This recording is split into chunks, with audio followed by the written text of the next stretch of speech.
Hello everyone, Adil স্যারস কোচিংয়ের 4th CDP ক্লাসে তোমাদের সকলকে জানাই স্বাগত। আজকের বিষয় বংশগতি এবং পরিবেশ। তো আজকের ক্লাসে যে বিষয়গুলো আলোচনা হবে, প্রথম, বংশগতি বা হেরিডিটি কী, এর প্রকার এবং প্রভাব। সেকেন্ড, বংশগতির নীতি ও বিভিন্ন মনোবিদের নীতিগত ধারণা। 3, বংশধারার কৌশল, এর সঙ্গে আইডেন্টিক্যাল টুইন্স এবং ফ্র্যাটার্নাল টুইন্স কী সেটা নিয়ে আলোচনা হবে। তারপরের নেক্সট পয়েন্ট হচ্ছে পরিবেশ বা এনভায়রনমেন্ট কী, এর প্রকার এবং প্রভাব। নেক্সট, বিকাশের বিষয়গুলোর সঙ্গে এদের সম্পর্ক, নেচার বা নার্চার কী, এবং ব্যক্তি জীবনে বংশধারা এবং পরিবেশের গুরুত্ব কী আছে সেটা, এবং শেষ যে পয়েন্টটা নিয়ে আলোচনা হবে সেটা হচ্ছে শিক্ষকের কর্তব্য। তো চলো, আমি তোমাদের অনিক স্যার, শুরু করছি আজকের ক্লাস বংশগতি এবং পরিবেশ। তো প্রথমেই আমাদের জানতে হবে এই বংশগতি কী বা বংশানুক্রম কী, তাই তো?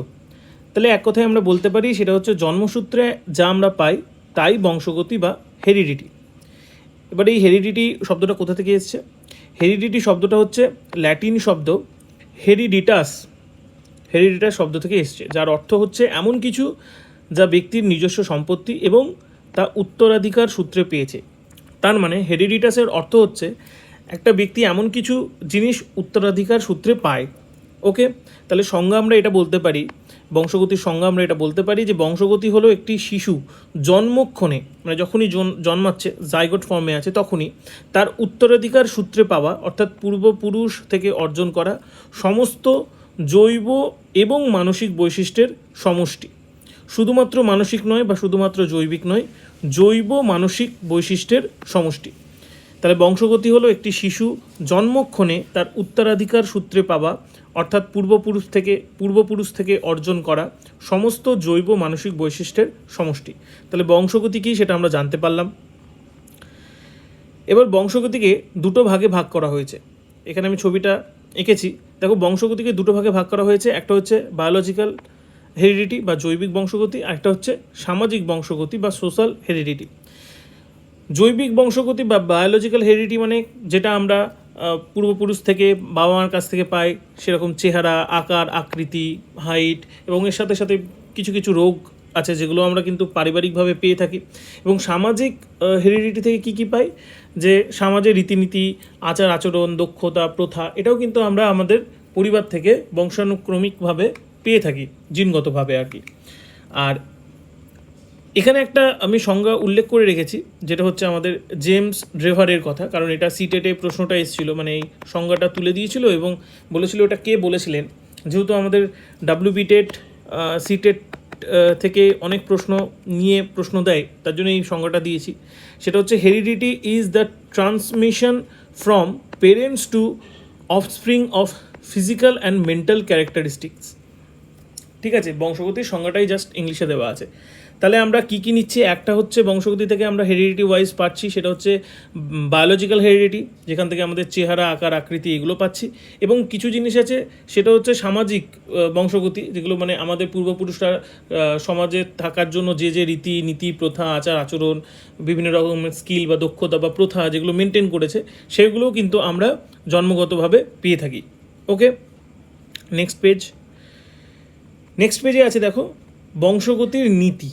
ঠিক আছে, লজ অফ হেরিডিটি, মানে কিছু নিয়ম নীতি আছে, সেগুলো কি কি নিয়ম নীতি আছে খুব ইন্টারেস্টিং। যেটা আছে বংশগতির নীতির মধ্যে প্রথমে যেটা আছে সেটা হচ্ছে সাদৃশ্যের নীতি, আরেকটা হচ্ছে বৈসাদৃশ্যের নীতি। সাদৃশ্যের নীতি বলতে কি বলছে না, সমজাতীয় প্রাণীরই জন্ম দেয়, অর্থাৎ কুকুর কুকুরেরই জন্ম দেবে, বাঘ বাঘেরই জন্ম দেবে, হাতি হাতিরই জন্ম দেবে, মানুষ হিসেবে আমরা মানুষেরই জন্ম দেবো। এটা কখনো সম্ভব নয় যে একটা সিংহের পেট থেকে মানুষ জন্মগ্রহণ করছে বা একটা মানুষের পেট থেকে ভাল্লুক জন্মগ্রহণ করছে, এটা কখনো সম্ভব নয়। তাহলে কি হলো, এটা কোন নীতিকে রিপ্রেজেন্ট করছে? এটা হচ্ছে সাদৃশ্যের নীতিকে রিপ্রেজেন্ট করছে। আর বৈসাদৃশ্যের নীতি বা বৈচিত্র্যের নীতির মধ্যে কি কি পড়ছে, সেটা হচ্ছে ভেরিয়েশন আর রিগ্রেশন, এই দুটো নীতি। তো টোটাল আমরা জানি তিনটে নীতি আছে। একটা হচ্ছে রিজেম্বলেন্স, যেটা রিজেম্বল, একটা হচ্ছে ভেরিয়েশন, আর থার্ড নম্বর যেটা আছে সেটা হচ্ছে রিগ্রেশন। এবার রিজেম্বলেন্সের মধ্যে কি কি আছে বা এই নীতিটা কি কোনটাকে রিপ্রেজেন্ট করছে?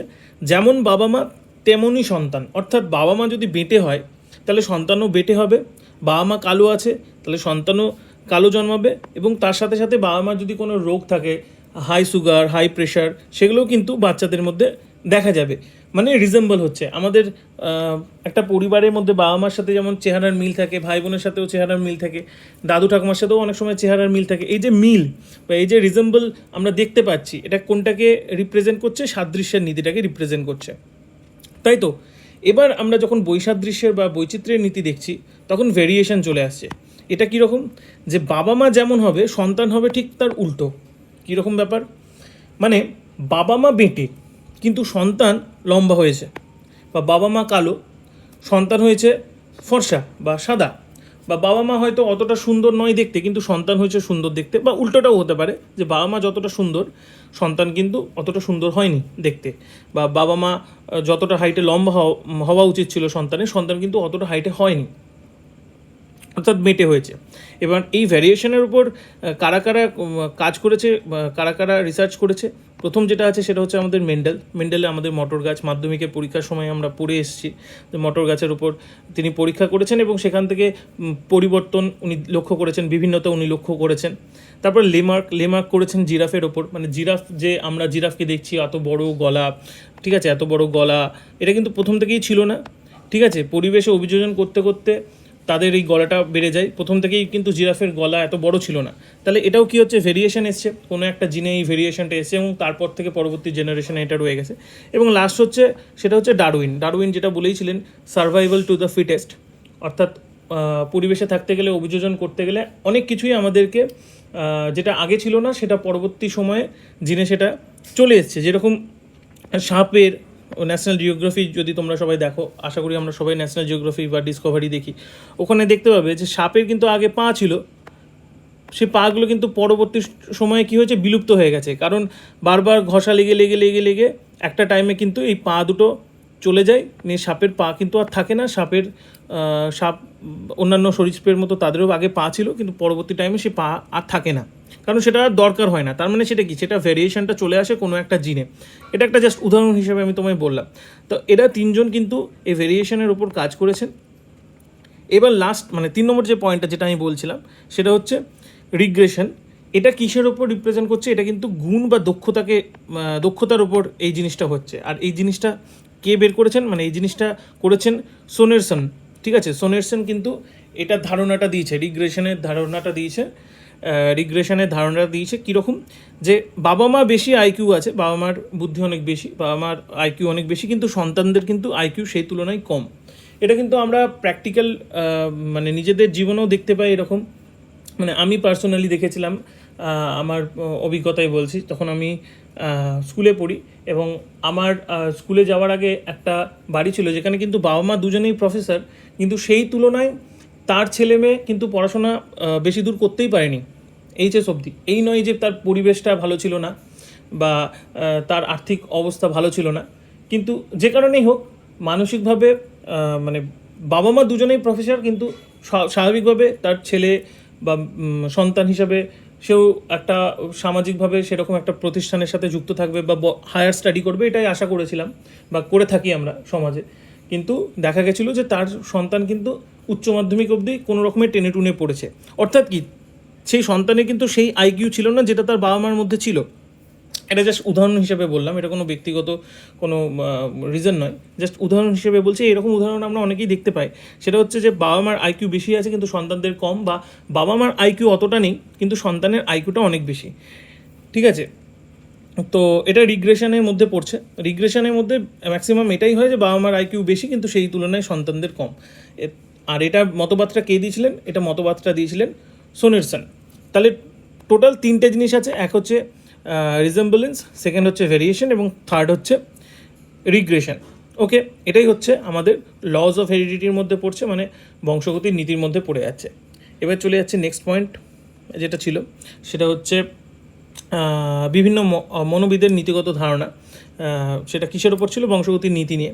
তো প্রথমেই যেটা আমাদের বলেছিলেন ব্রিজম্যানের কথা ছিল নিরন্তরতার নীতি, অর্থাৎ প্রজননের নিয়ম যেটা আছে সেটা এক প্রজন্ম থেকে পরের প্রজন্মে হস্তান্তর হয়।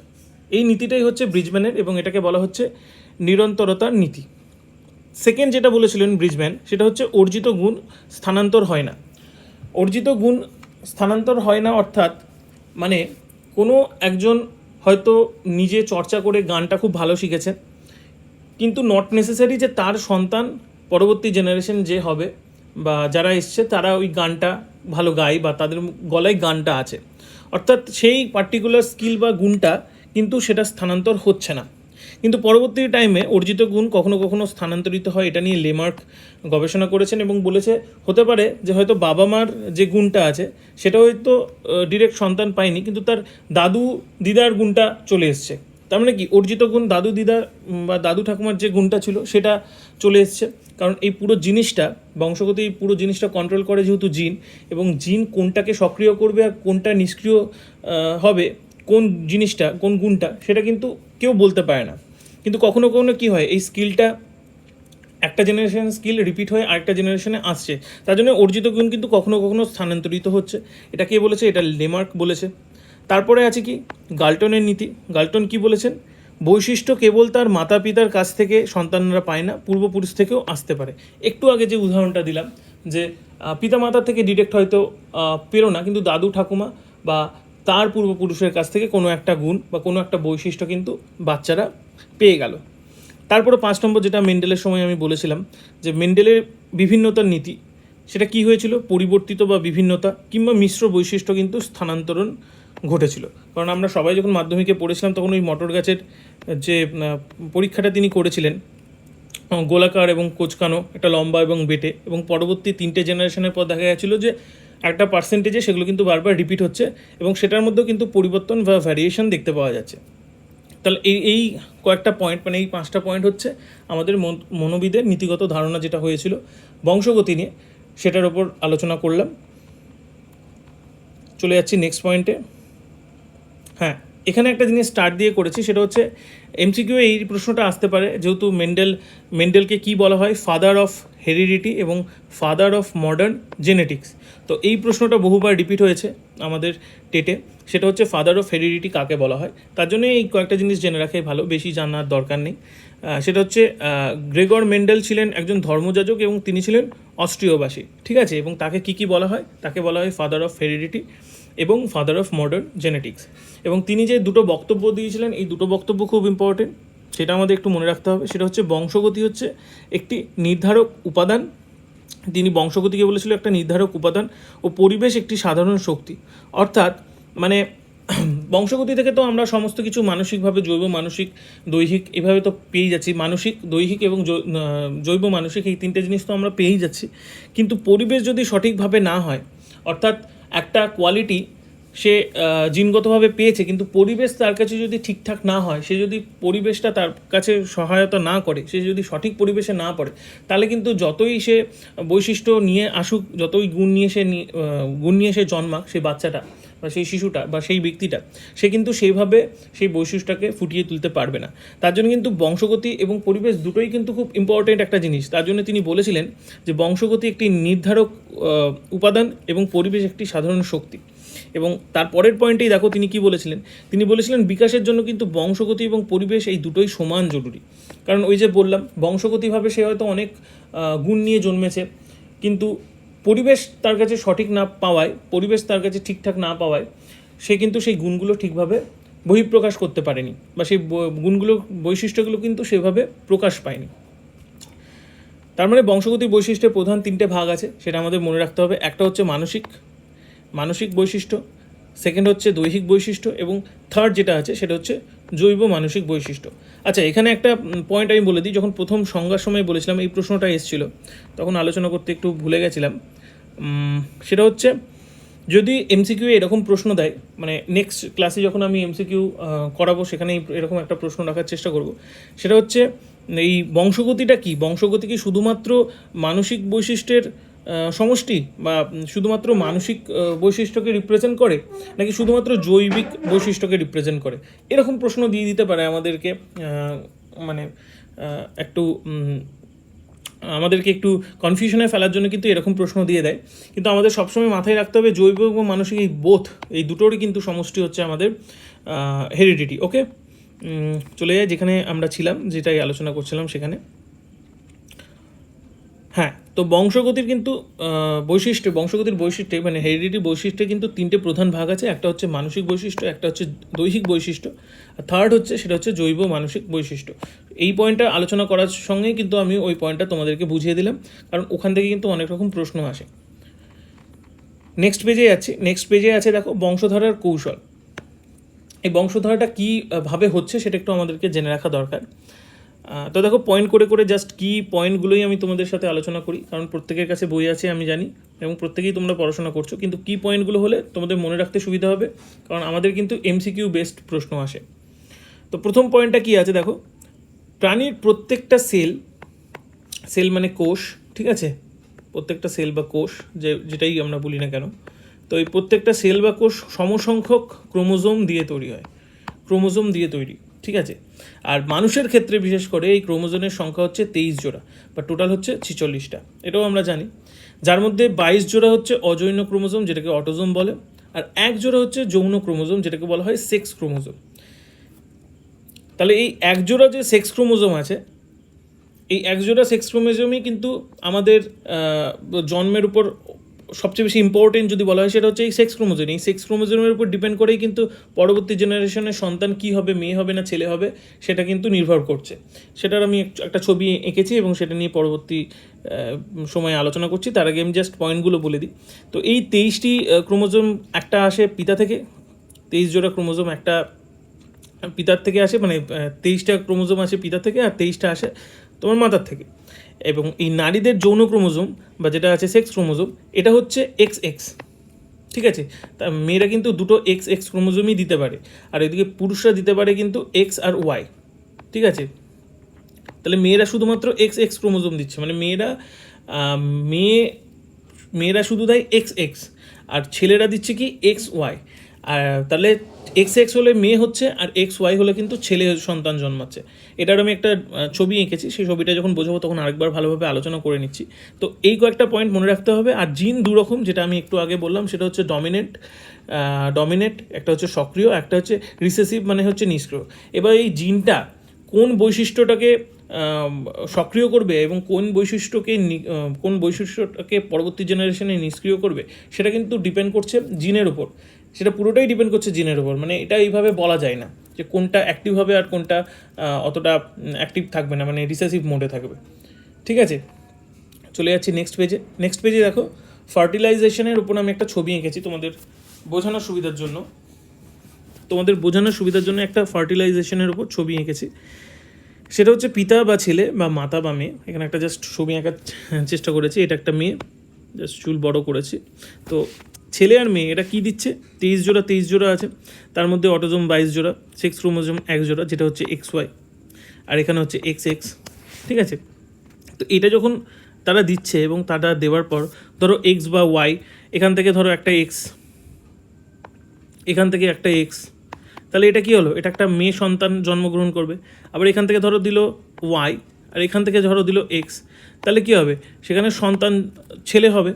মানে এটা হলো ছেলে জন্মালো, এটা হলো মেয়ে জন্মালো। এটা জাস্ট বুঝিয়ে দিলাম যে ছেলে বা মেয়ে থেকে কোন ক্রোমোজোমটা এলে, X বা Y এর মধ্যে কোনটা এলে ছেলে বা মেয়ে জন্মগ্রহণ করে, ঠিক আছে। এবার যেটাই হোক, যে শিশুই বা যে সন্তানই জন্মগ্রহণ করলো সেটা যখন জাইগোট ফর্মে এলো, তো জাইগোট ফর্মে থাকলে কি, সেলের মধ্যে আমরা কি জানি, প্রত্যেকটা সেল আমাদের ক্রোমোজোম দিয়ে সৃষ্ট। তো ওই ক্রোমোজোমের মধ্যে কি থাকছে, জিন। আর এই জিনই হচ্ছে আমাদের কিন্তু দেখো বংশগতির ধারক এবং বাহক, মানে পরবর্তী জেনারেশনের একটা সন্তান, সে ছেলে বা মেয়ে, সে কীরকম হবে, মানে জৈবিকভাবে বলো, মানসিকভাবে বলো, দৈহিকভাবে বলো, যেটাই হোক, সেটা পুরোটাই ডিপেন্ড করছে এই জিনের উপর। এই জিন কোনটাকে সক্রিয় করবে, কোনটাকে নিষ্ক্রিয় করবে, এটা পুরোপুরি বায়োলজিক্যাল পোর্শনে চলে যাচ্ছে। আমাদের বায়োলজিক্যাল পোর্শনে গিয়ে লাভ নেই। আমাদের সাইকোলজি সিডিপি মধ্যে যেটা আছে সেটা নিয়ে আলোচনা করছি আমরা, কিন্তু জাস্ট তোমাদেরকে জানিয়ে দিলাম যে এটার উপরে কিন্তু, জিনের উপরে কিন্তু সমস্ত কিছু ডিপেন্ড করছে। এবং এই জাইগোটটা যখন মোনোজাইগোটিক হয়ে যাচ্ছে, মানে একটা মাত্র জাইগোট থাকছে এবং একটি ডিম্বাণু থেকে আসে, তখন কিন্তু আমাদের হচ্ছে আইডেন্টিক্যাল টুইন্স, যমজ বাচ্চা। ঠিক যমজ বাচ্চা এই ক্ষেত্রেও হয়, ফ্র্যাটার্নাল টুইন্সের ক্ষেত্রেও যমজ বাচ্চা হয়, কিন্তু এখানে দুটো পার্থক্য আছে। একটা হচ্ছে মোনোজাইগোট মানে হচ্ছে একটাই জাইগোট, মানে আমি এখানে একটা ছবি আঁকছি। এটা হচ্ছে ধরো জাইগোটটা আছে, এইটা হচ্ছে জাইগোটটা আছে। এর মধ্যে একটাই জাইগোট এবং একটাই ডিম্বাণু আছে, এই ডিম্বাণুর মধ্যে দুটো, মানে এই জাইগোটের মধ্যে দুটো বেবি আসছে, মানে সিঙ্গেল জাইগোট, মানে একটা জাইগোট একটাই ডিম্বাণু, তার মধ্যে যখন দুটো বাচ্চা বা সন্তান জন্মগ্রহণ করছে, এরা হচ্ছে আইডেন্টিক্যাল টুইনস। মানে এদের চেহারা, এদের ব্লাড গ্রুপ, এদের লিঙ্গ, ঠিক আছে, মানে জেন্ডার সব কিন্তু একই হবে। মানে এটা দুটো ছেলে যদি হয় তাহলে দুটো ছেলেই হবে, মানে দুটো সন্তানই ছেলে হবে। আচ্ছা, দুটো সন্তানই দেখতে একরকম হবে এবং দুটোরই ব্লাড গ্রুপ সেম হবে। মানে এটার উদাহরণ হিসেবে আমরা বলতে পারি যে ওই সালমান খানের যে সিনেমাটা ছিল জরুয়া, বা পরবর্তী টাইমে যেটা বরুণ ধাওয়ান করলো জরুয়া, তো ওখানে যেটা দেখিয়েছিল যে দুজনে একই রকম দেখতে, একই রকমভাবেই কথা বলে, অনেকটা একই রকমভাবেই তাদের সমস্ত কিছু মিল আছে। এটা কিন্তু আইডেন্টিক্যাল টুইন্সের উদাহরণ দিয়েছিল। আর যেটা হচ্ছে ফ্র্যাটার্নাল টুইন্সের কী ক্ষেত্রে, ডাইজাইগোট মানে হচ্ছে দুটো, এখানে যেমন মোনো মানে হচ্ছে সিঙ্গেল বা একটা, আর ডাই মানে হচ্ছে দুটো, তাহলে দুটো জাইগোট থাকছে, দুটো আলাদা আলাদা জাইগোট হচ্ছে। এখানে দেখো একটা জাইগোটের মধ্যেই কিন্তু দুটো সন্তান হয়েছিল, আর এখানে যে দুটো আলাদা আলাদা জাইগোট মানে দুটো আলাদা আলাদা ডিম্বাণু, দুটো আলাদা আলাদা ডিম্বাণুতে দুটো আলাদা আলাদা স্পার্ম গেল, দুটো আলাদা আলাদা সন্তান হচ্ছে। অর্থাৎ এই যে ফ্র্যাটার্নাল টুইন্স, এখানে একটা সন্তান ছেলে হতে পারে, ঠিক আছে, একটা মেয়েও হতে পারে, ঠিক আছে, দুটো আলাদা জেন্ডার হতে পারে, ব্লাড গ্রুপ আলাদা হতে পারে, ঠিক আছে, কিছুটা চেহারার মিল থাকতেই পারে, কিন্তু একদম হুবহু দুজনে একই একদম হুবহু সেটা কিন্তু কখনো হবে না। সেটা হবে কিন্তু আমাদের আইডেন্টিক্যাল টুইন্সের ক্ষেত্রে, ঠিক আছে। তাহলে আইডেন্টিক্যাল টুইন্স আর ফ্র্যাটার্নাল টুইন্সের মধ্যে একটা পার্থক্য আমরা বুঝতে পারলাম, এবং সেটা কোনটাকে কী বলে এবং কোনটা কোথা থেকে এসছে সেটাও আমরা জানতে পারলাম, কারণ আইডেন্টিক্যাল টুইন্স থেকে কিন্তু প্রশ্ন এসেছিল। আচ্ছা, চলে যাচ্ছি নেক্সট পেজে। আচ্ছা, তাহলে আমাদের বংশগতি থেকে যতগুলো প্রশ্ন ছিল, প্রত্যেকটা বংশগতির প্রশ্ন কিন্তু আমরা কমপ্লিট করলাম। এবার আমরা চলে যাচ্ছি সেটা হচ্ছে পরিবেশের ক্ষেত্রে। তো পরিবেশ কাকে বলে? পরিবেশ হচ্ছে আমাদের চারপাশে যা আছে তাকেই কিন্তু আমরা পরিবেশ বলি, এবং এই পরিবেশকে দুটো ভাগে ভাগ করা যায়। একটা হচ্ছে প্রাকৃতিক পরিবেশ বা ন্যাচারাল এনভায়রনমেন্ট, একটা হচ্ছে সামাজিক পরিবেশ বা সোশ্যাল এনভায়রনমেন্ট। এবার এই প্রাকৃতিক পরিবেশ বলতে আমরা কি বুঝি? প্রাকৃতিক পরিবেশ হচ্ছে এই একটা পৃথিবী, এই পৃথিবীর মধ্যেই তো আমরা থাকি। তো এই পৃথিবীর চারপাশে যে সকল বস্তু বা জিনিস, ঠিক আছে, এবার পার্টিকুলার আমাদের এই জায়গাটা ধরে নিলাম, আমাদের বীরভূম, এই বীরভূমে যারা আমরা আছি, এই বীরভূমের মধ্যে আমাদের আশেপাশে যে গাছপালা, আবহাওয়া, জলবায়ু বিভিন্ন জায়গার বিভিন্ন রকম হয়। তো যে যেখানে আছো তার চারপাশে যে সব জিনিস বা বস্তু আছে একজন মানুষকে প্রভাবিত করছে, তাই হলো তার কাছে প্রাকৃতিক পরিবেশ। তো যেহেতু আমরা এই পৃথিবীর মধ্যে থাকি, তার জন্য এই সংজ্ঞাতে আমি পৃথিবীকে উল্লেখ করেছি, যে এই পৃথিবীর চারপাশে যে সকল বস্তু বা জিনিস, সেটা কী কী আছে, গাছপালা হচ্ছে, আবহাওয়া হচ্ছে, জলবায়ু হচ্ছে, ইত্যাদি যে সমস্ত জিনিসগুলো আছে, এবং সেই জিনিসগুলো একজন মানুষকে প্রভাবিত করছে, সেটাই হচ্ছে তার কাছে তার প্রাকৃতিক পরিবেশ, ঠিক আছে। এবার এই প্রাকৃতিক পরিবেশের পার্থক্যের জন্য কিন্তু বিভিন্ন মানুষের দৈহিক গঠন, গায়ের রং, পরিশ্রম করার ক্ষমতা, জীবনযাত্রার পার্থক্য, এগুলো কিন্তু লক্ষ্য করা যায়। উদাহরণ হিসেবে আমি তোমাদেরকে বলি, ধরো একজন কাশ্মীরে থাকে, ঠিক আছে, প্রাকৃতিক পরিবেশের উদাহরণ হিসেবে বলছি, একজন কাশ্মীরে থাকে। এবার এই কাশ্মীরের যে থাকে তার চেহারা বা তার গায়ের রং, আর যারা ধরো আমরা বীরভূমে থাকি, অনেক ডিফারেন্স আছে, হিউজ ডিফারেন্স আছে, এবং তাদের জীবনযাত্রাও আলাদা, তাদের পরিশ্রম আমাদের পরিশ্রম করার ক্ষমতার মধ্যেও পার্থক্য আছে। ধরো এই যে গরম পড়েছে, মারাত্মক গরম, এখন আমাদের যে মারাত্মক গরমের মধ্যে আমরা আছি, সেখানে আমরা কিন্তু সার্ভাইভ করতে পারছি, কারণ আমরা এই প্রাকৃতিক পরিবেশে অভ্যস্ত। এবার কাশ্মীরে যে আছে তাকে যদি এখন এই অবস্থায় বলা হয় যে তুমি এখন এই রোদের মধ্যে কাজ করো বা এখানে তুমি সার্ভাইভ করো, সে কিন্তু পারবে না। ঠিক আমরাও কিন্তু ওই ঠান্ডার জায়গায় পারবো না, যেহেতু আমরা এই গরমে এইভাবে এই ওয়েদারে এই আবহাওয়ায় অভ্যস্ত। তাহলে একটা প্রাকৃতিক পরিবেশ কিন্তু অনেক কিছু ডিপেন্ড করছে একটা মানুষের জীবনযাত্রার ক্ষেত্রে, এবং তার শারীরিক গঠন বলো, তার মানসিক, তার পরিশ্রম করার ক্ষমতায়, সব কিছু কিন্তু একটা পরিবেশ ডিপেন্ড করে একটা সন্তানের ক্ষেত্রে, একটা ব্যক্তির ক্ষেত্রে, একটা বাচ্চার ক্ষেত্রে। যেহেতু আমাদের সিডিপি বাচ্চা, শিশু এবং সন্তান, এদেরকে নিয়ে আমাদেরকে সাইকোলজি নিয়ে আমাদের পড়তে হয়, তার জন্য শিশু উল্লেখ করলাম, কিন্তু পার্টিকুলার এটা কিন্তু প্রত্যেকটা ব্যক্তির ক্ষেত্রেই কিন্তু ঘটনাটা ঘটছে। মানে প্রত্যেকের ক্ষেত্রেই কিন্তু প্রাকৃতিক পরিবেশ, মানে পরিবেশ একটা চরমভাবে কিন্তু মানে কি বলবো এফেক্ট করে, যেহেতু যার জন্যে কিন্তু বড় বড় মনোবিদরা এবং সায়েন্টিস্টরা বলেছে যে পরিবেশ এবং বংশগতিকে কিন্তু আলাদা করা যায় না। কারণ বংশগতি, প্রথম ক্ষেত্রেই বললাম, বংশগতির হয়তো বৈশিষ্ট্য আছে খুব ভালো, এবং বংশগতির প্রত্যেকটা বৈশিষ্ট্য বা প্রত্যেকটা গুণ সে প্রকাশ করতে পারলো না শুধুমাত্র পরিবেশ সে পেলো না বলে, এবং সেটা নিয়ে হিউজভাবে লেখা আছে পরিবেশবাদীদের মধ্যে এবং বংশগত মানে বংশবাদী মানে বংশগতির নীতি নিয়ে যারা রিসার্চ করেছে, যারা হেরিডিটিকে প্রায়োরিটি দিয়েছে এবং যারা পরিবেশকে প্রায়োরিটি দিয়েছে, এরকম একটা বিশাল বড় রিসার্চ তারা করেছে। তো যাই হোক, ওই প্রসঙ্গেও আমি যাচ্ছি না, কিন্তু এটা একটা বাস্তব কথা যে প্রাকৃতিক পরিবেশ বলো বা পরিবেশ বলো, বিশালভাবে আমাদের একটা প্রভাব আছে আমাদের ওপর। তো এটা গেল প্রাকৃতিক পরিবেশের উদাহরণ, অনেকটাই বেশি এক্সাম্পল দিলাম। যাই হোক, এবার আসছি সামাজিক পরিবেশের ক্ষেত্রে।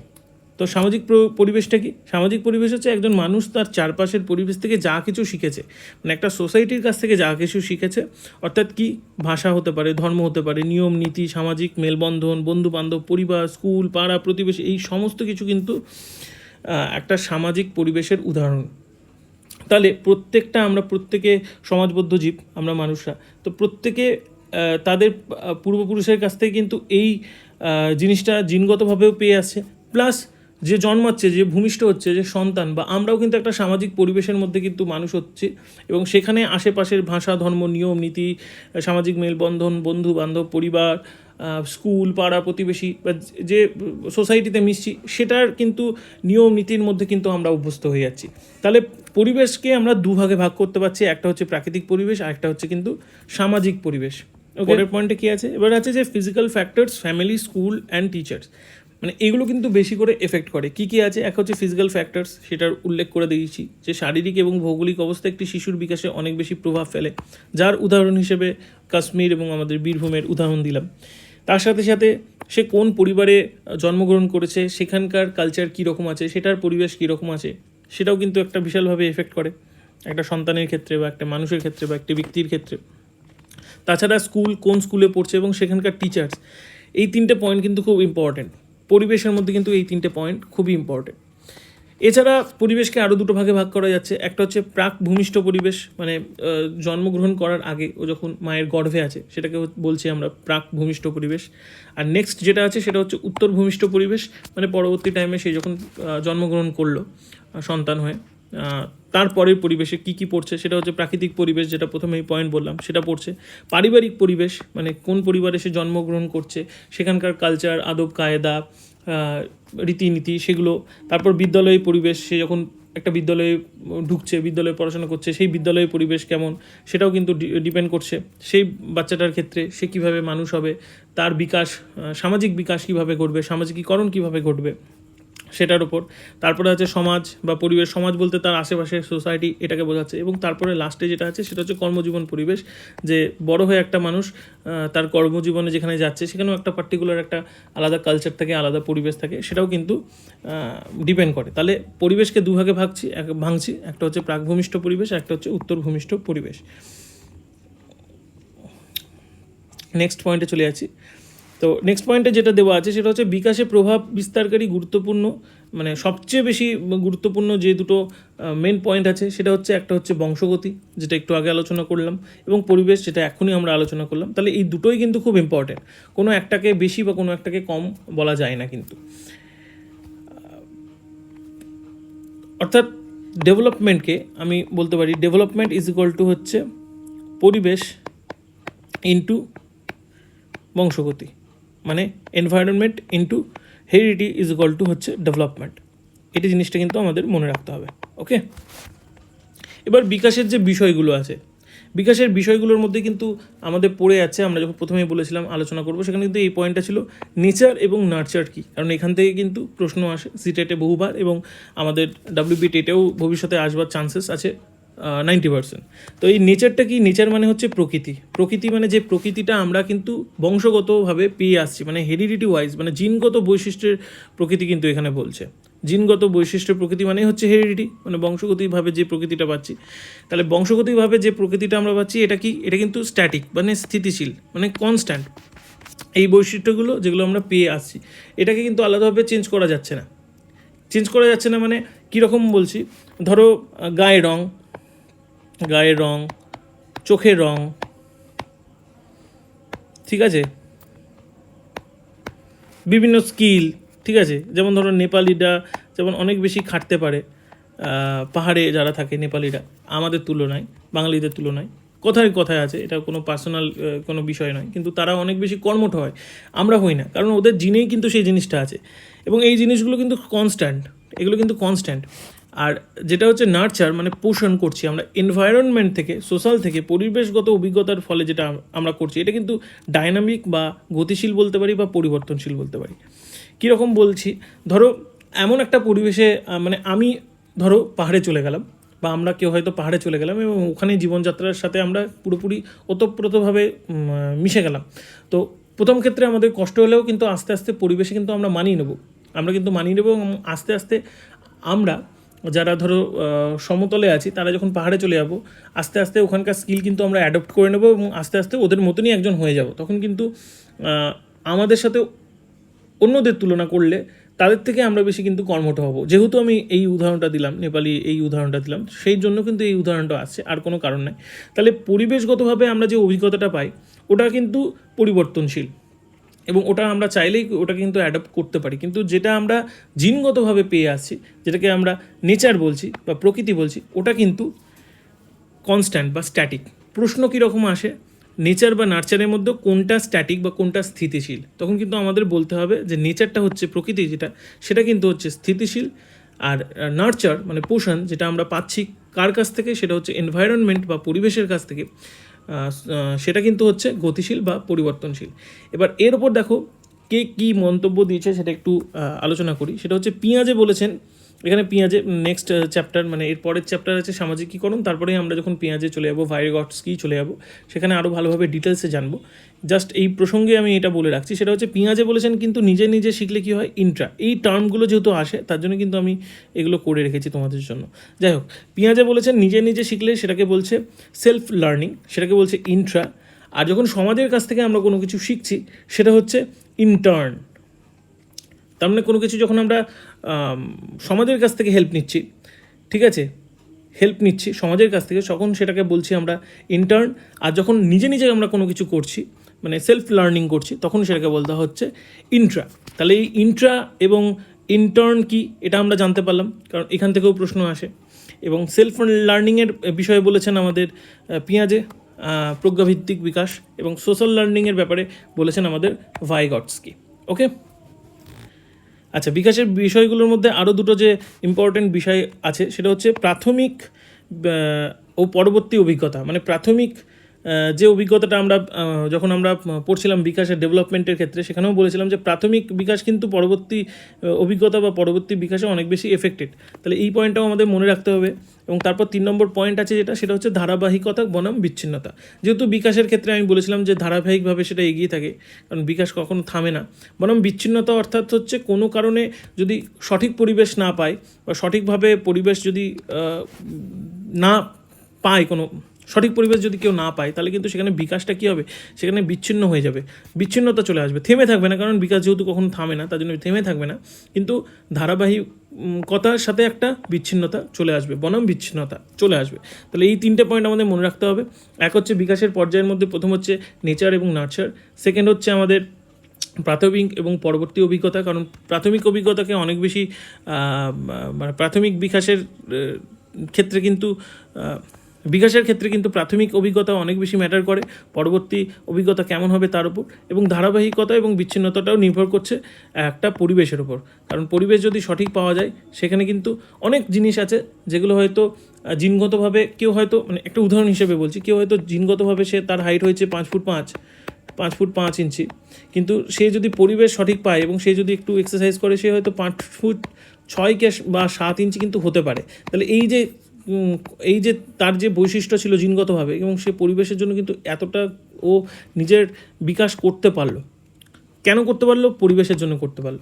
তো এই 3টে জিনিস কিন্তু আমাদের মাথায় একটু রাখতে হবে। ওকে, যে কী আছে, একটা হচ্ছে নেচার নার্চার, একটা হচ্ছে প্রাথমিক এবং পরবর্তী অভিজ্ঞতা, এবং 3 নম্বর হচ্ছে ধারাবাহিকতা বনাম বিচ্ছিন্নতা। এবার যেটা আমাদের প্রশ্ন ছিল, সেটা হচ্ছে ব্যক্তি জীবনে বংশধারা এবং পরিবেশের গুরুত্ব কতটা। অবশ্যই আমরা এতক্ষণে জেনে নিয়েছি যে ব্যক্তিজীবনে বংশধারা এবং পরিবেশের গুরুত্ব কতটাই আছে। এবার ব্যক্তিজীবনে বংশধারা এবং পরিবেশের গুরুত্বটা কী? বংশগতি এবং পরিবেশের মধ্যে সম্পর্ক এতটাই গভীর যে ব্যক্তিজীবনে কোনো একটি প্রভাব পৃথকভাবে পরিমাপ করা সম্ভব নয়। একটু আগেই আমরা বলছিলাম, কারণ বংশগতি এবং পরিবেশ এই দুটোই কিন্তু সমানভাবে গুরুত্ব। কোনো একটাকে মানে কম, কোনো একটা বেশি, এটাও বলতে পারা যায় না। কোনো একটা প্রভাব বেশি কম হতে পারে, কিন্তু দুটোই সমানভাবে প্রযোজ্য। এবং এই বিষয়ে ম্যাকাইভার এবং পেজ কি বলেছেন? তিনি বলেছেন, ম্যাকাইভার এবং পেজের মতে জীবনের প্রতিটি বিষয় হলো বংশধারা এবং পরিবেশের গুণফল। যেটা একটু আগে আমি তোমাদেরকে দেখালাম, সেটা হচ্ছে development is equal to heredity into environment. মানে এদের দুজনের মিথস্ক্রিয়ার ফলে কিন্তু একজনের বিকাশ ঘটে থাকে, একটা শিশুর বা সন্তানের বা আমাদের বিকাশ ঘটে থাকে, এবং পরিবেশ বিকাশে অনেকটাই বেশি কার্যকরী হয়। এই কথাটা কেন স্টার দিয়ে লিখে রেখেছি? কারণ ওই যে বললাম, কেউ হয়তো জেনেটিকভাবে বৈশিষ্ট্য পেয়েছে, তার হাইট হয়তো 5 ফুট 5, কিন্তু সে 5 ফুট 6 বা 7 হতে পারে। সে যদি সঠিক পরিবেশে মানুষ হয় এবং সঠিকভাবে সে যদি পার্টিকুলার অনুশীলন করে, তাহলে যেহেতু এটা গ্রোথের মধ্যে পড়ে আছে, হাইটটা যেহেতু গ্রোথের মধ্যে পড়ে আছে, গ্রোথ কিন্তু পার্টিকুলার অনুশীলন করলে কিছুটা হলেও চেঞ্জ করা যায়। তো এই চেঞ্জটাও করতে পারছে কেন? পরিবেশের জন্য করতে পারছে। বোঝাতে পারলাম? চলে যাচ্ছি নেক্সট পেজে। চলে যাচ্ছি আমাদের আজকের লাস্ট আলোচনার বিষয়, সেটা হচ্ছে শিক্ষকের কর্তব্য। কারণ আমরা এই যে সিডিপিতে এই যে ক্লাসটা করলাম বা এই যে আলোচনাটা করলাম, এই প্রত্যেকটা আলোচনায় আমাদের হচ্ছে স্টুডেন্টের পারপাস, মানে একটা শিক্ষার্থীকে আমরা কীভাবে শিক্ষায় সাহায্য করব, অ্যাজ এ ফ্যাসিলিটেটার হিসেবে কীভাবে সাহায্য করব, ফ্রেন্ড ফিলোসফার গাইড হিসেবে কীভাবে সাহায্য করব, সেই বিষয়ে তো। তার জন্য লাস্টেই শিক্ষকের কর্তব্যটা আমাদের জন্য খুবই ইম্পর্টেন্ট, আমরা যারা ভবিষ্যতে শিক্ষক হতে চলেছি তার জন্য। তো এখানে এই কয়েকটা পয়েন্ট আমাদের মনে রাখতে হবে। 1 নম্বর হচ্ছে বংশগতির নির্ধারণ। আমরা তাহলে এই যে এতক্ষণ ধরে বংশগতি কী, বংশগতি কোথা থেকে, বংশগতি কী বা বংশগতির বৈশিষ্ট্য কী, এত কিছু জানলাম কেন? শুধুমাত্র যাতে একটা শিক্ষার্থীকে সঠিকভাবে বোঝা যায়, কারণ কে কোন ব্যাকগ্রাউন্ড থেকে আসছে সেটা আমরা ভালো করে জানতে পারবো। তাদের বংশগতি আমরা নির্ধারণ করতে পারবো যে আচ্ছা এই ব্যাকগ্রাউন্ড থেকে এসছে, এর পরিবেশটা এরকম, আচ্ছা এই বিষয়গুলো থাকলে আমরা তাকে, একটা স্টুডেন্টকে, একটা শিক্ষার্থীকে, একটা শিশুকে ভালোভাবে বুঝতে পারবো। এবং বুঝতে পেরে আমরা কি করতে পারি? আমরা তাকে ভালোভাবে গাইড করতে পারি, স্বাধীন রেখে তাদেরকে স্বাধীনতা দিয়ে ভালোভাবে আমরা গাইড করতে পারি একটা বাচ্চাকে। বিদ্যালয়ের পরিবেশ আমরা ঠিক রাখতে পারি, কারণ আমাদের কাছে এই বিদ্যালয়ের পরিবেশটাই আমাদের কন্ট্রোলে আছে। তার পারিবারিক পরিবেশ বা তার সামাজিক পরিবেশ যেটা আছে, যেখান থেকে আসছে, সেটা আমাদের কন্ট্রোলে না থাকলেও বিদ্যালয়ের পরিবেশ কিন্তু আমরা কন্ট্রোলে রাখতে পারি। তাহলে বিদ্যালয়ের পরিবেশ আমরা ঠিক রাখতে পারি। 3 নম্বর হচ্ছে শিক্ষক শিক্ষার্থীর সম্পর্ক। একটা টিচার এবং একটা স্টুডেন্টের মধ্যে যে সম্পর্ক, সেটা কিন্তু খুব ভালো একটা সম্পর্ক রাখতে হবে, তাহলে একটা শিক্ষার্থীর বিকাশ ঠিকভাবে হবে। তারপর হচ্ছে আধুনিক জ্ঞান। আমরা তাদেরকে আধুনিক জ্ঞানের মাধ্যমে বিভিন্ন বিষয়ে পারদর্শী করতে পারি, ঠিক আছে, মডার্ন টেকনোলজি ইউজ করতে পারি। তারপরে হচ্ছে 5 নম্বর হচ্ছে শিক্ষাদান। কিসের মাধ্যমে করব? সেটা হচ্ছে এক্সট্রা কারিকুলার অ্যাক্টিভিটির মাধ্যমে। তাহলে এক্সট্রা কারিকুলার মাধ্যমেও কিন্তু আমরা কী করছি? এক্সট্রা কারিকুলার অ্যাক্টিভিটির মাধ্যমেও কিন্তু আমরা ওদেরকে শিক্ষাদান দিচ্ছি, শিক্ষাদান করছি, ঠিক আছে। এবং সেটা যেন তারা আনন্দের সাথে নিতে পারে। লাস্ট কী আছে? সেটা হচ্ছে শিক্ষার্থীদের স্বাধীনতা দিয়ে শিক্ষাদান। তাদের কিন্তু পুরোপুরি স্বাধীনতা দিয়ে ভালোভাবে আনন্দে রেখে তাদেরকে কিন্তু আমরা শিক্ষাদানটা দিতে পারি। কারণ একটা স্টুডেন্ট যতটা ফ্রি মাইন্ডে থাকবে, সে কিন্তু খুব তাড়াতাড়ি জিনিসগুলো গ্রহণ করতে পারবে, সেই জিনিসগুলো নিতে পারবে। এবং এই সমস্ত কিছু একটা শিক্ষকের কিন্তু কর্তব্য, কারণ আমরা শিক্ষক হতে চলেছি, তাই আমাদের কিন্তু এই কয়েকটা জিনিস মাথায় রাখতে হবে। তো চলো আজ এই পর্যন্ত, দেখা হচ্ছে নেক্সট ক্লাসে। সেটা হচ্ছে সামাজিকীকরণের প্রক্রিয়া, মানে শিশুদের সামাজিকীকরণের প্রক্রিয়া এই নিয়ে। তো তোমাদের বলবো, যারা যারা নতুন আছো অবশ্যই আগে পুরনো ক্লাসগুলো দেখে নিও, আর পরবর্তী টাইমে একটাও ক্লাস মিস করতে না চাইলে চ্যানেলটাকে সাবস্ক্রাইব করে পাশে থাকা নোটিফিকেশান বেলটাকে অন করে দিও। So take care and good bye.